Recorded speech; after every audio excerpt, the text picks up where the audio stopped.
All right, everybody, welcome back. We are here with Kiss again. Of course, they're performing a legendary concert tonight at Badlands Pond, and we have Gene Simmons as well as Paul Stanley right here. I'm just trying to see you guys here. Reality is set in.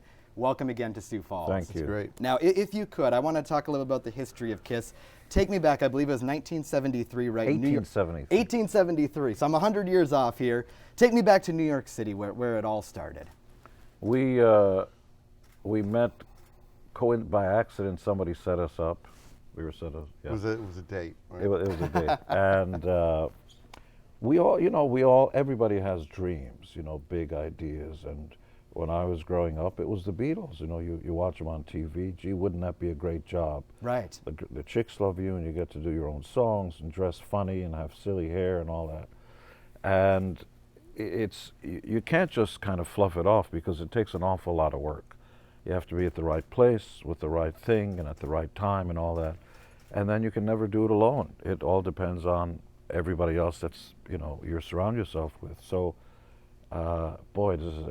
here's what I urge you to do. Go to kissonline.com. We have hundreds and hundreds of Kiss books. It'll tell you all the secrets so you can do it too. Well, and let me ask you that too, just about doing that. I mean, you guys have kept a large fan base for decades.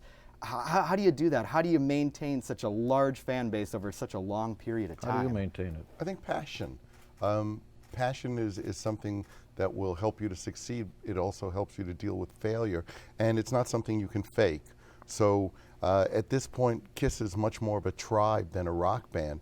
You want your parents to be there. You want your grandparents. You want your neighbor. Everybody is there to be a member of this incredible cult. And parents bring their kids to almost pass on this rite of passage to something so special. So I think the fact that we are still excited about what we do means that others are excited about it. You can't fake what we do. Excellent.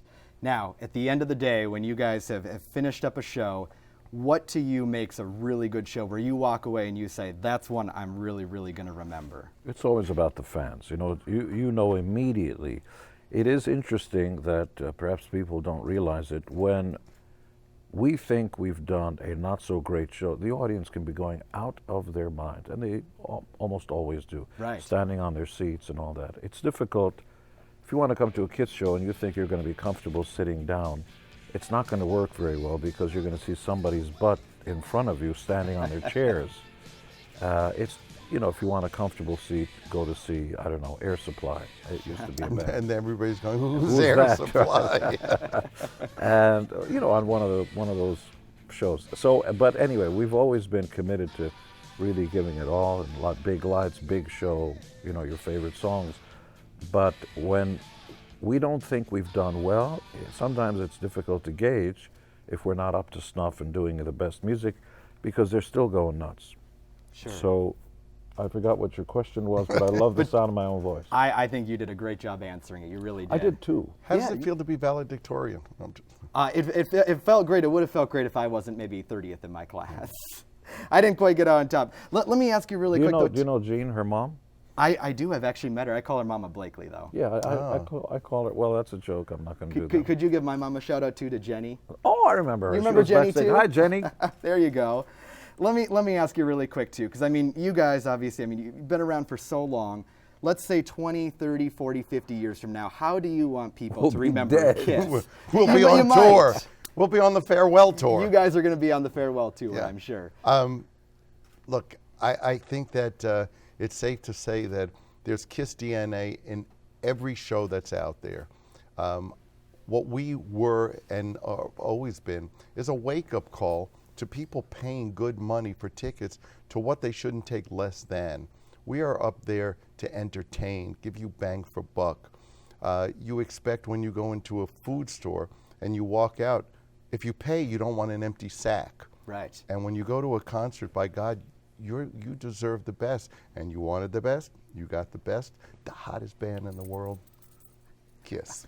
It's weird as I actually did this to, we were talking, doing jokes, and that was a funny joke. I did that, and the kid was about 23. What are you doing? I'm going, I'm writing it down. They had no clue what you were talking about, right? Well, they don't use paper or writing utensils. They go like this. It's a different world, Gene. Wow. It is a different world now. So I put down my 2 sticks because I wanted to make a fire. Well, gentlemen, it is so good to have you Wasn't back it a here in thrill? Sioux Falls. It was a thrill. Wow, give I'm me excited. 5. I Thank like you so that. much. I Yeah. get to say I now fist bump with Gene Simmons. Don't touch me. And that's only the start. Hey, we're going to toss it to a break. We'll be right back. Of course, you can go to KDLT.com again after the show to watch this interview and the interview with Sarah again, too. We'll take a break and be right back.